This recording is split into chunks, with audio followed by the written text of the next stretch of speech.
Napansin ko lang dito kay Layla na para ba siyang nahihirapan umuwi, kaya naman tutulungan ko na siya umuwi. O diba, you're welcome. Wapak! Hello Harley, what are you doing in there? I will ulti you abang-abang me. Wapak! Nagro-roll na nga yung mga kampi ko dito. Alam ko napupunta tong mga tateka. Nagpa-plekaran ko yung sa mukha sabay wapak. Sayang, di dumikit yung Layla. Teka lang, mabubuhay pa ako dito. Alam ko to eh. What? A giga triple kill by Giga Ball. Di ko lang alam kung jelong ba o kaya minsitar tong kalaban ko. Tinan mo ba na magpasyo? Halos sagad-sagad na. Tapos napakasakit pa. Ayun, wala na. Ikaw, napakatilok. Buwapak!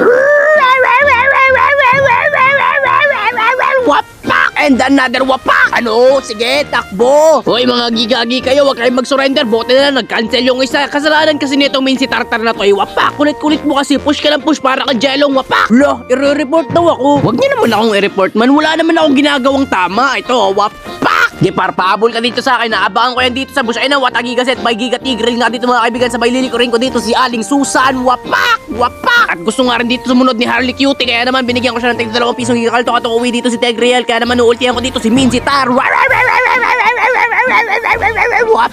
Maubos na ang hininga ko. Wapak! What a Giga triple kill by Giga Ball. Tingnan mo tong Tigreal na to. Dire-diretso. Teka lang, low life dito yung Tigreal. Kaya naman iultihan ko dito si Layla. Wapak! Ayan, uwi ka na ulit. Teka lang man, magpapahook ako dyan kay Minzy Tar. Alam ko, hukin ako dyan, sabay sasapakin ko, wapak! O, diba, what a Giga strategy. At saka, uulti ako dito kay Susan. Ayan nga, uulti ako na si Susan. Kaya naman, papatayin ko dito si Harley. Sabay Giga Freeze, sabay switch item ng mala Kyrie Irving. Baka Kyrie Irving yan. Sabay mag-ikot-ikotan kami dito ni Susan na para bang trompo. Kaya naman, tatapusin ko na to.